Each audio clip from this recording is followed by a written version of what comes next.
Before we start VLSMing again, we need to decide what the next network number is going to be or what the next subnet number is going to be because we were given 210.49.20.90, but obviously that can't be our subnet number for all of our subnets. That just would not work. So what would work? All you need to do is add 1 to the broadcast address that you came up with here, because that way you're not wasting any addresses. You're going to the very next slice and saying, okay, I am picking up where the last one left off, and that's going to be 210.49.29.32.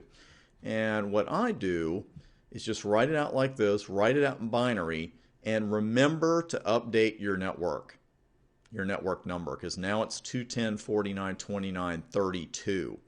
So let's see, our requirement for network B is to have at least 10 valid host addresses. What's the lowest number of host bits I can get away with and meet that requirement? 2, 4, 8, 16, 4 bits. Because that would give me 16 addresses. 2 of them I can't use on hosts, so that's going to leave me 14 valid host addresses.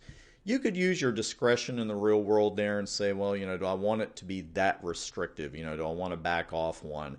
But for our example here, we're going to say that's perfectly fine with us and say at least 10 valid host addresses, because that's certainly what an exam question would say. It's like, okay, we just want 10 valid hosts. So if we need 4 host bits, obviously, we got a lot of ones there.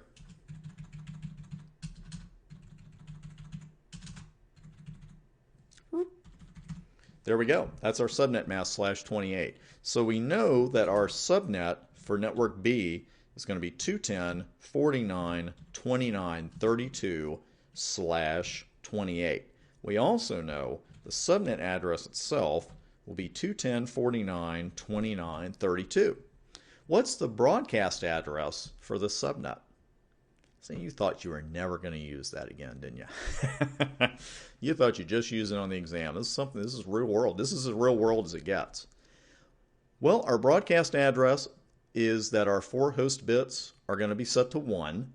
And what you must keep in mind is that you're looking at the entire octet when you fill in the broadcast address. And by the way, when you're doing this and as you're doing it, whether it's production network or whether you're in a lab, please write it down.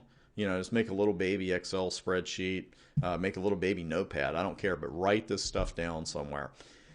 So if those host bits are all 1, and remember that 32-bit is set now, that's going to be 210.49.29 what? 8, 4, 2 ones are set. That's 15. That's going to be 47. And there's your broadcast address for that subnet. Now, the reason I'm being so persnickety there, whatever you want to call it, every once in a while, especially when people are just starting, they concentrate only on the host bits when they're coming up with that value. And they'll look at that and say, okay, my broadcast address is 15, because they're not looking at the fact that there's another bit already set in the network number. So just a quick warning here. If you come up with a broadcast address that is backwards from the subnet address, you need to look at it again. And if you're looking at a subnet address of 210.49.29.32, it is impossible for the all ones address to be 210.49.29.15. It's got to be something higher than what you're seeing in the subnet address. And it's 47. So all of our valid hosts are in the middle, 33 through 210.49.29.46. Everything in the middle, and that's going to give us at least our 10 valid hosts. One other thing I want to mention here, and I've done this myself every once in a while, it's really easy to write those addresses like this when you're writing the range valid hosts. And there's nothing wrong with leaving the first 3 octets out there, but it's kind of a rugged habit. I don't even want to say it's a bad habit, but I think it's a habit that can come back and nail you, because sometimes, your range valid host is going to have a different 3rd octet. And if you get in the habit of just writing the 4th octet as the valid host, one day you might just do that and you leave an important number out. So what I do like to do is write out the valid host range. I'll write the entire address for the first range, then do a dash and the entire address for the second range. Just a couple of dad lectures in there for you. Just want to keep that information straight because we're working hard on this.